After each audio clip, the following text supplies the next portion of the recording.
James Prince, good to see you, man. Hey, how you doing? All right. Normally in Houston, but of course we're here in Dallas, and so. But you on, of course, your book tour, and so let's talk about that. You've done music, you've done boxing, you've done all this other different stuff. Book is different. Yeah, definitely different. Well, talk about the one thing about having to write this type of book. You got to go deep inside and reveal some stuff that you probably, for a long time, didn't want to reveal. Yeah, I did. Yeah, and I went to those places. One in particular that jumps out at me immediately was my childhood. Some pain that I dealt with that I didn't realize still exists until I went there, and that was the death of my sister. When I was 11 years old, she was 12 years old. We actually stayed up to like 1 a.m. that morning when normally we go to sleep at 9 a.m. And we discussed the things we wanted to do for my mother when we got grown. And so you said the two of you were talking about buying your mother a home.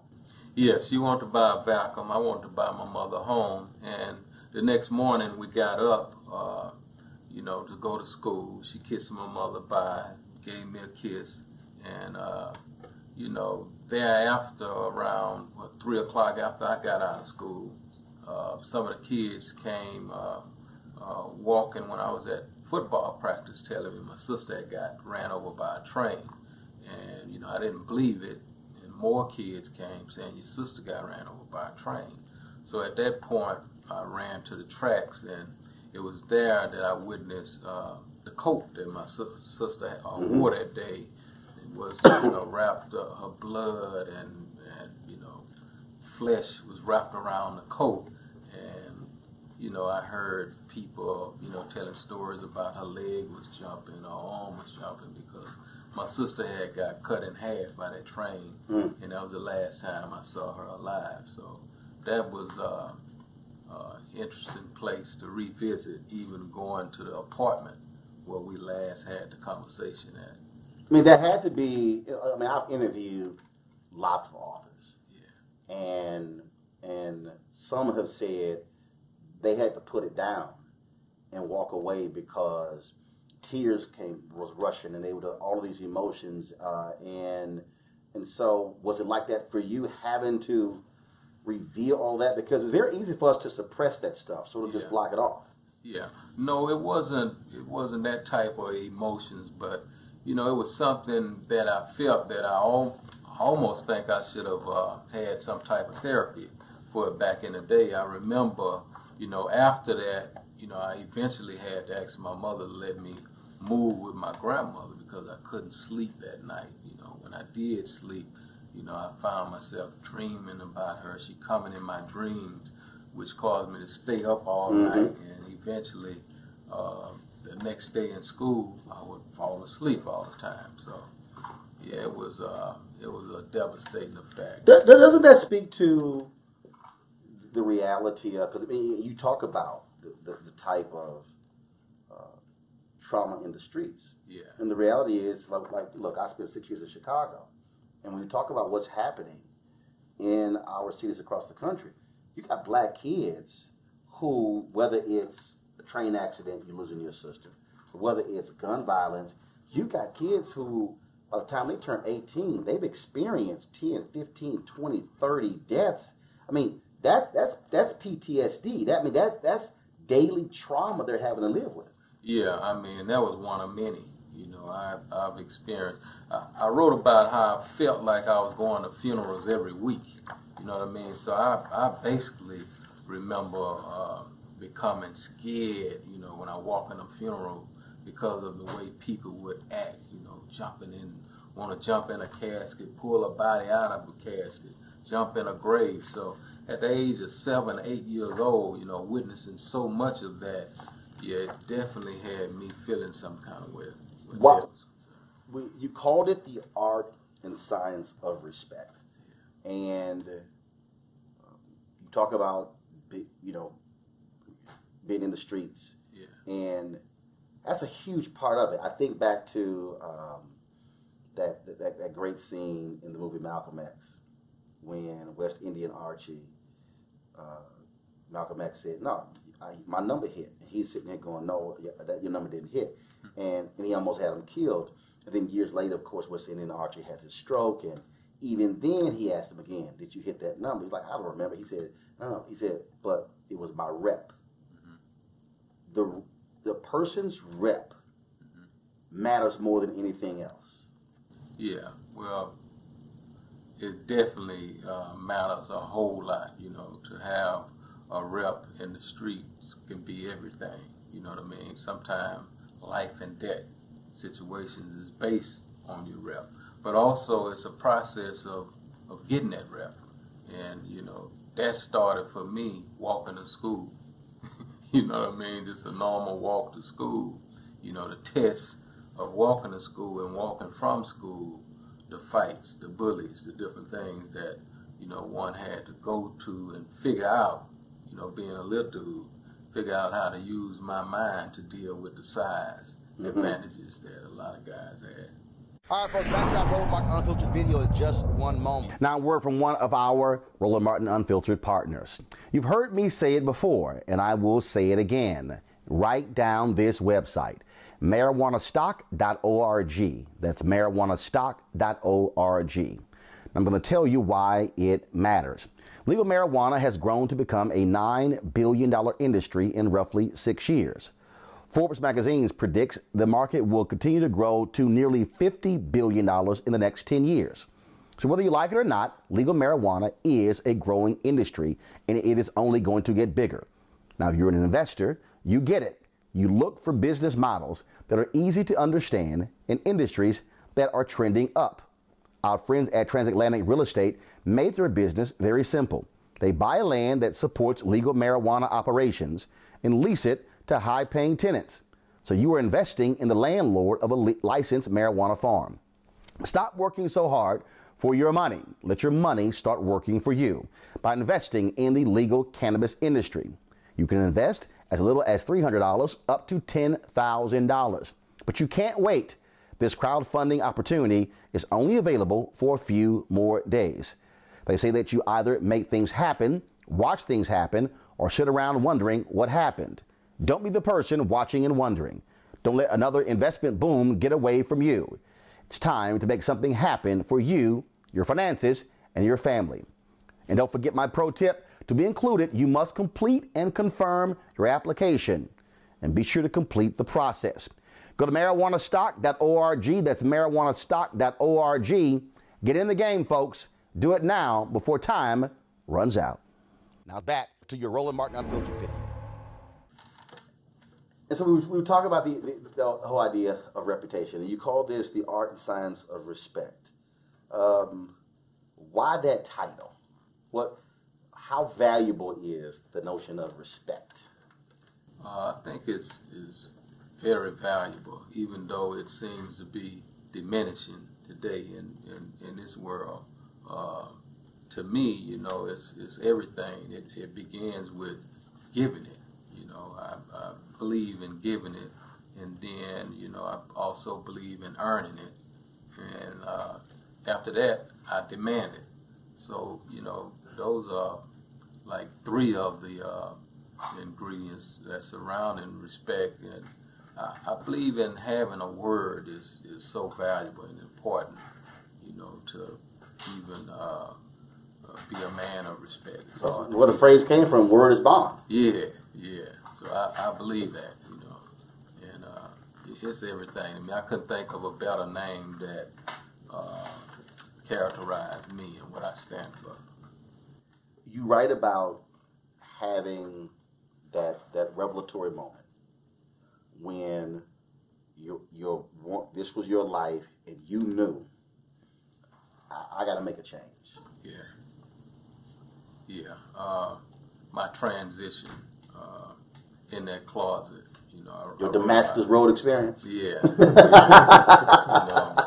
know, it had a lot to do with my spirituality, you know, being a praying man and doing my whole journey in the streets. I'm like, Lord, before you take my freedom, you know, give me a sign before you take my life, you know. And I always look for that sign. I felt like I got a many signs, but this one in particular convicted me in a way where I knew without a shadow of a doubt, okay, this is my sign, you know. And you're like, okay, you asked for this. Mm-hmm. And I felt that way, and I became obedient toward that sign, and I walked away and never looked back, and got blessed beyond my expectation from being obedient. For a lot of people, one, you asked for it. A lot of people don't ask for it. Yeah. And so even while you were doing what you were doing in the street, you knew that this is not the way I should be living. This is not the way I'm going to be able to continue to live. Right. Yeah. No doubt about it. You know, I never wanted to make a career out of wrong. You know what I mean? I understood that from day one, but as a youngster, I really didn't care. You know what I mean?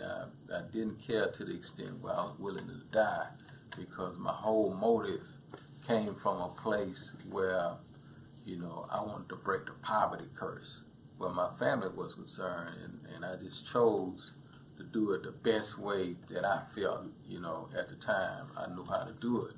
And, you know, having that mentality and, you know, being in the streets with the wolves, you know, you become a person that just don't care.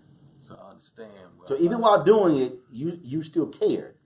It still mattered. Because some people just completely lose it. They just have no feelings whatsoever. Well, some parts I didn't. You know, I remember purposely not going to church, not want to hear the word of God to even get that feeling. You know what I mean? So you knew what it was going to do to you. Oh, so you said, man, look, okay, I'm not even going to go there. Can't do it. You know what I mean? Because you can't play with it. It can cost you. You know what I mean? So I purposely wouldn't go for years, you know, because I didn't want to hear it. But, you know, at the end of the day, you know, when that seed is in you, it's in you. At the end of the day, you got. Yeah.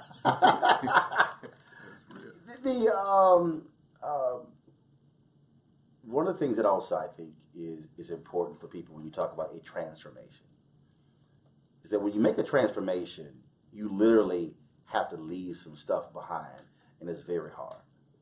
When you made your transformation, were folks still trying to pull you back in, and how did you explain to others, I got to let you go, I got to cut you off? Right. Well, it was a spiritual thing where I was concerned. It was hard for others to even believe in my dream and vision, so I isolated myself. You know what I mean? It became a situation where I just completely isolated myself and surrounded myself with like-minded people that wanted to accomplish the same thing that I wanted to accomplish. So you sort of did, Charlie Wilson talked about this in his book, so you basically did what folks who are alcoholics or drug addicts. They have to completely remove folks from their lives and have people around them who are going to say, no, who are constant reminders. Some would call spiritual armor bearers that, no, you made the decision. Mm-hmm. You can't go back. Yeah, no, I think that's obligatory, if you want to survive, because to play with it, is a chance at falling back. When you talk about decision making, also what I think is very interesting, when you were talking about starting Rap-A-Lot Records, you said, after I made my decision, I downgraded from a 5-bedroom house to a 1-bedroom apartment in a matter of months. I unloaded my Mercedes-Benz and the rest of my luxury cars, became the proud owner of one Astro van. If it could be considered a luxury, I let it go. Instead, I focused on One Gold Rap-A-Lot Records. For a lot of people, they would say, wait a minute, why can't I do both? But to strip down, I mean, that's a hard decision to make. But does it still go back to, again, that vision of I'm not going to grow up, and my kids will not grow up living in a level of poverty that I had to deal with? Yeah. Not only that, speaking of my kids, that's one of my strongest motivations that I had. Also, is I'm doing it for them, because I understood the longevity that was attached to the big picture, stepping into corporate America versus playing Russian roulette in the streets and, losing opportunities to be a parent.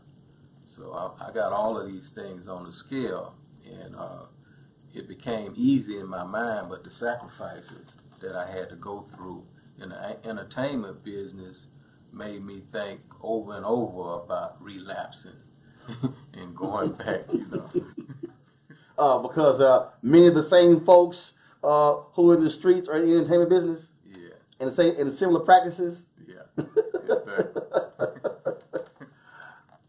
Music is very interesting, because especially when you talk about rap music. Luther Campbell, in his book, he talked about how cats from New York and from the East Coast and the West Coast look down on the Miami sound. Yeah. And his deal is because they didn't understand it. Here you have this record label in Houston. And again, when it comes to rap, East Coast believe they're supreme. Mm-hmm. After NWA, West Coast believe they were supreme. How did you navigate that by saying, no, we have something different that's down here, and we can still compete with what y'all do? That took place actually in New York when I went and spent a couple weeks in New York, because prior to that I was like so busy, like hustling and kind of looking at everything from a distance. But that trip in New York, when I went to New York, because we moved Rap-A-Lot to New York for like a half a year, I went down a couple of weeks, had opportunity to go in the Def Jam office because I knew Leo Cohen, and he showed me checks that they was having, big checks from Run DMC, Houdini, and after sitting around observing everything, I realized that the artist I had at the time was trying to follow the East Coast sound. And, it was then I went back home from the New York office and said, we moving back home. I said, y'all trying to imitate. So you moved from Houston there thinking that's the place to be. Yeah. And then you're like a fish out of water, and you say, wait a minute, we got something special down here. Right. So you return back to your roots. Yeah, I allowed the guy who I had running my company and the artist to move there. And after I came out of that closet, I got a new mind frame. So I took a trip out there with them. And it was there, you know, it didn't take me long. I said, let's move back, and we're going to do this my way, this last piece of money I have. And that's when I lost about 4 or 5 groups because they was like, man, you too deep. You know what I mean? Because I wrote down stories. I said, y'all trying to write about something that I was successful with. Make this rhyme for me. I don't know how to write a rhyme, but I know the story. Make this rhyme. And they told me, they said, man, you too deep. So I got rid of all of them.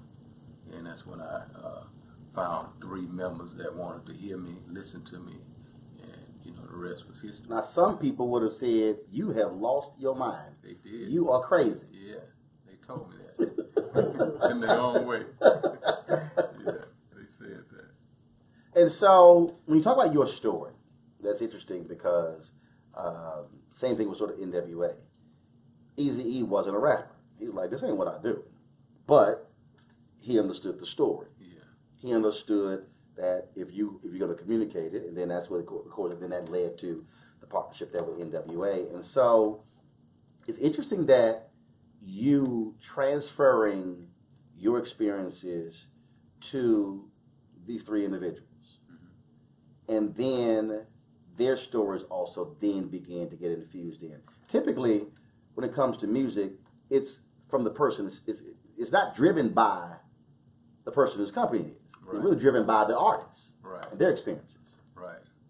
Well, I tell everybody I was a ghetto boy all the time. You know what I mean? I was a 4th member, and a lot of people felt my presence on the intros because I always spoke before the album started, and that's what like birthed a whole nother movement outside of what we were doing. But you know, I always wrote, you know, in the background. Didn't want to take credit for it, but I was involved.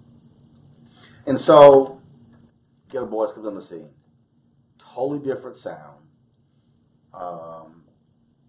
And folks receive it much differently. And again, you carve out your own unique sound, your own space in this world where it really was East Coast, West Coast. Yeah.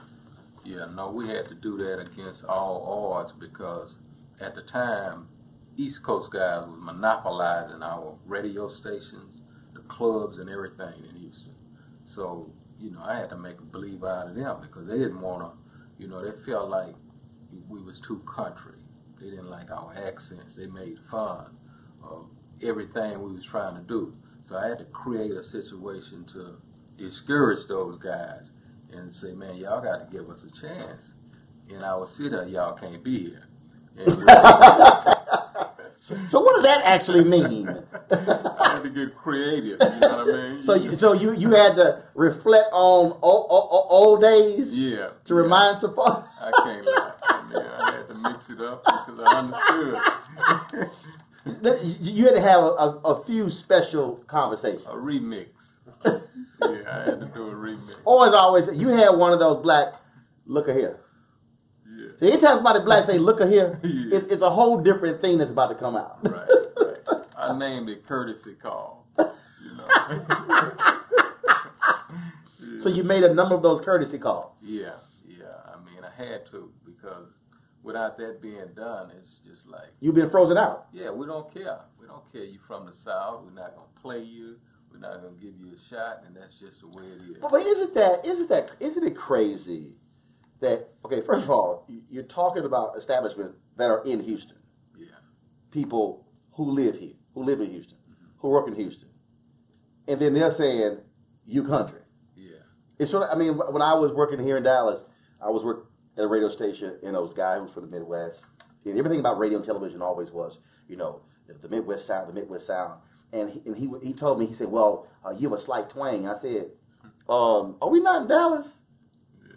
I said, I'm like, your ass ain't from here. Right. You from Wisconsin. Yeah. I'm from Houston. I said, I sound like where we live. Yeah. And he was bothered by that. And I was looking at him going, you do know you are working in Dallas, Fort Worth. Right. I sound like I'm from Texas because I'm from Texas. Yeah. And it was the craziest thing. Oh, no, it's real. I mean, they discriminated against that heavily to the extent where we got booed. New York used to boo the Ghetto Boys when we go and perform there in the beginning. So, you know, it was a whole lot went on where that was concerned, just the way we speak. And now, as you can see, you know, I tell everybody, you know, New York to me a piece of bread, the West Coast a piece of bread, and the South we the meat. You know what I mean? We got the game in a headlock now. So, because really, when you think about, again, what you did with Rap-A-Lot, what Luther did with Luke, first of all, that actually positioned Atlanta. yeah, And the whole idea of Dirty South. I mean, that actually positioned them to be where they are, because if you weren't the precursor to that, that sound, that accent would not have been accepted. And then, of course, then we talk about Louisiana, Master P, and then, I mean, all of a sudden, you could just go on and on. Yeah. So, in essence, what Rap-A-Lot did and what Luther Campbell did caused these other regions of the country to be able to say, hey, we can also have our sound in this. Yeah, that's true. We laid the foundation. And, you know, Master P, Cash Money, Tony Draper, all them guys were my students. You know what I mean? I shared my blueprint with each of them. So, you know, that's how they went. You talk about blueprint, you talk about vision, and obviously you start with Ghetto Boys. How did you then walk folks through? Because first of all, not everybody can see your vision. How did you walk other people through when it came to other artists and their unique style and getting people to understand how you have to grow this company to go beyond just one act? Yeah, I think it began with me being an example, because a lot of them wasn't believing until they was able to see a movement taking place. And from there, you know, I would, you know, share the ingredients with them on how to do these different things, you know, through phone calls, through my intros. You know, a lot of guys in the beginning was like locked. They was in bondage in street activity. So my thing was, I had a unique way of explaining. I'm like, hey, the music thing is the new dope game. You know what I mean? Come over and let's try this here. So I was able to speak their lingo, and they like, I'm like, hey man, it's sweeter than that. And plus it got longevity attached to it. So they became believers and started trying different things, and I'm like, be yourself. You know, don't be afraid to be yourself. You don't have to follow nobody. Be you. And when we all start being ourselves, you know, it was rewards came along. But how did you get? Because you just said it. You said it's the new dope game, and it's legal. But how did you get?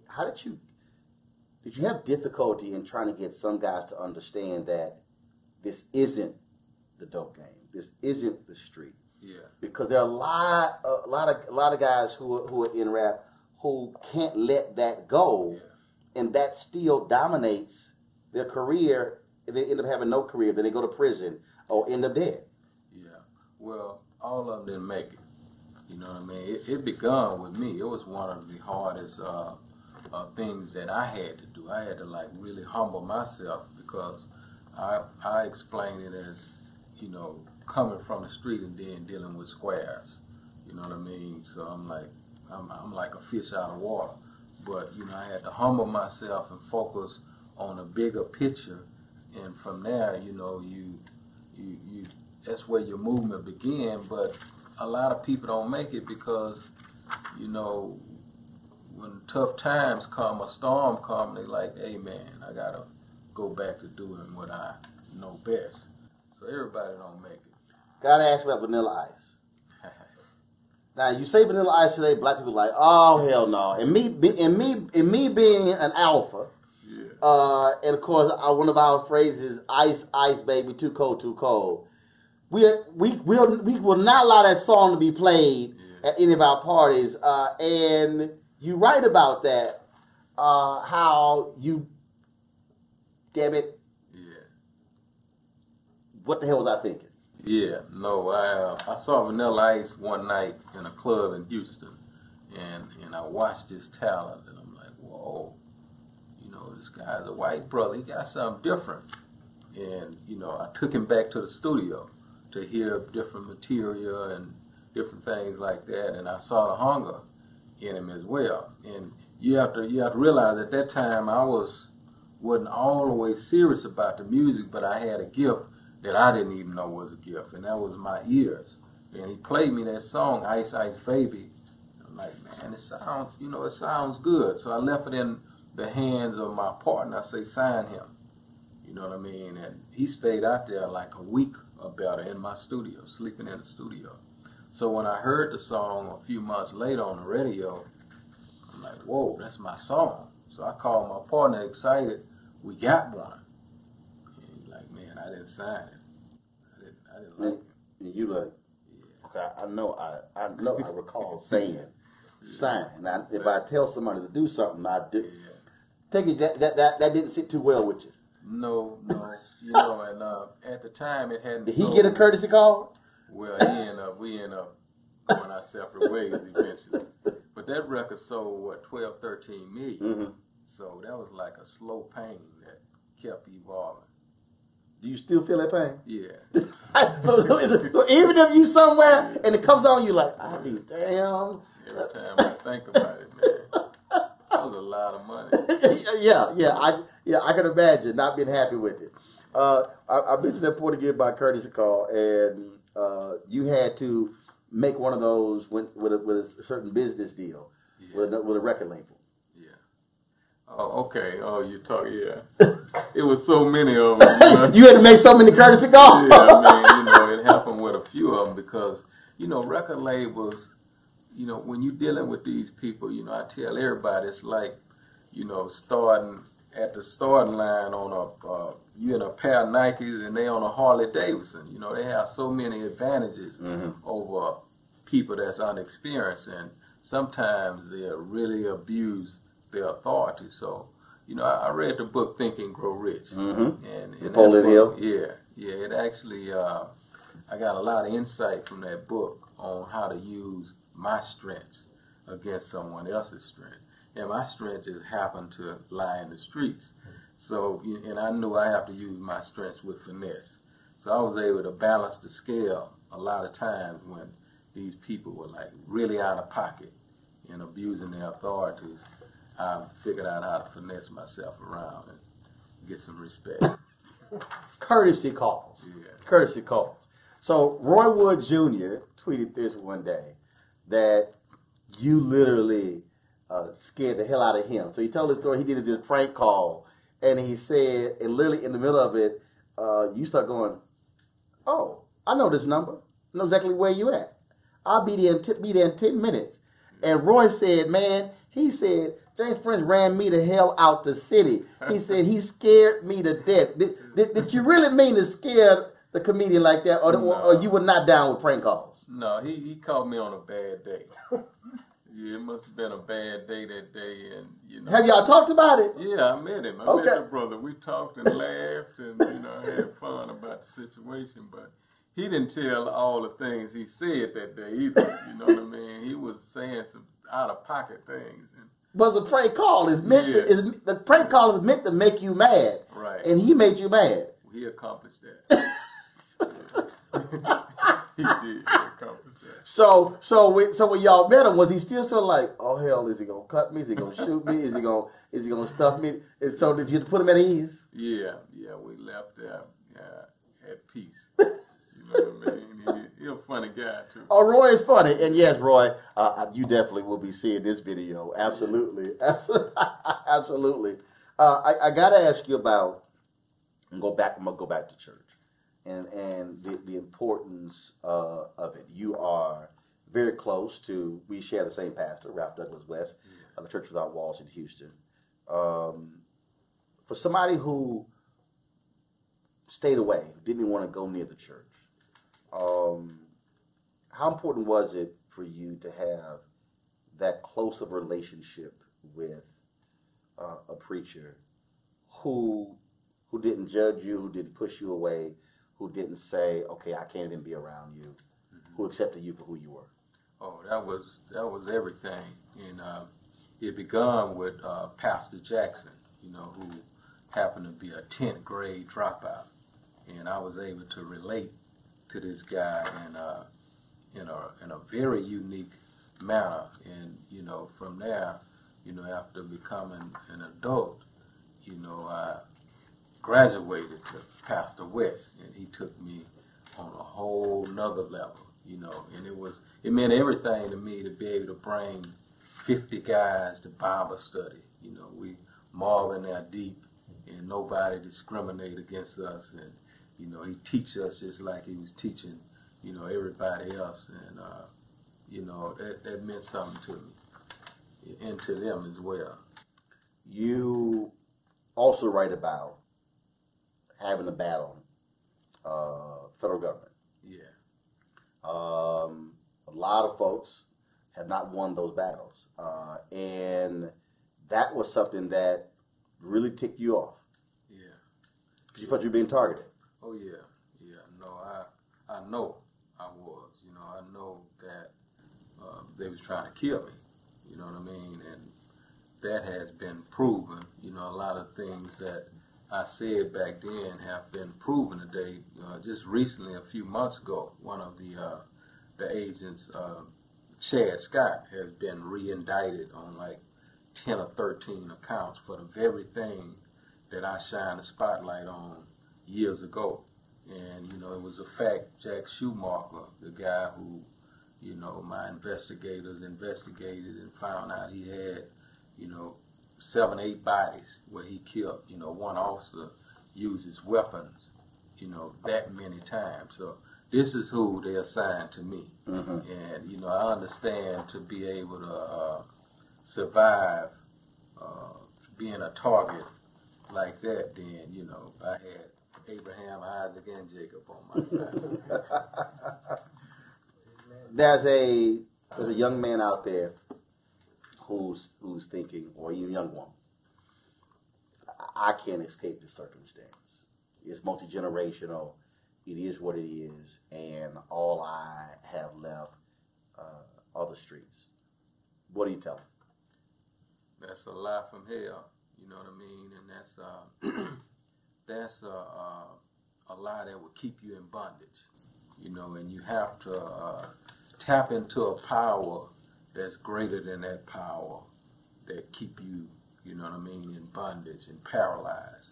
And for me, it was breaking that poverty curse, mm-hmm. Where my family, where my loved ones was concerned. And, one have to, whatever that may be, whatever that may mean to them, tap into that power, that motivation that you get from that power, and move forward. Last question. There's a brother or sister who's in corporate America who they're slamming their head against that glass ceiling. They are trying to fight through and fight those battles. If they have it in them, how would you advise them to tap into their inner street self to navigate those walls? Because the reality is, there are similar circumstances that we have to navigate. Right. And they might be playing it so safe. What would you tell them? A good start is go back to your roots.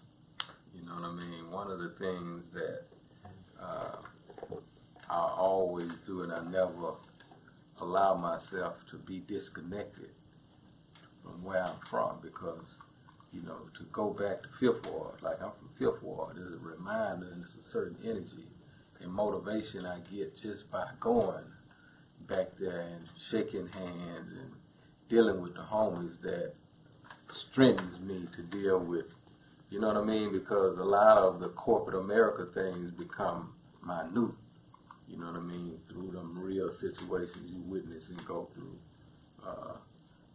where the community and different things is concerned.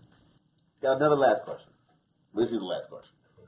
Is there something that you have not done yet that you really want to do? Yeah, I definitely, one goal I haven't accomplished that I put on my to-do list years ago was I want to do a movie about my life.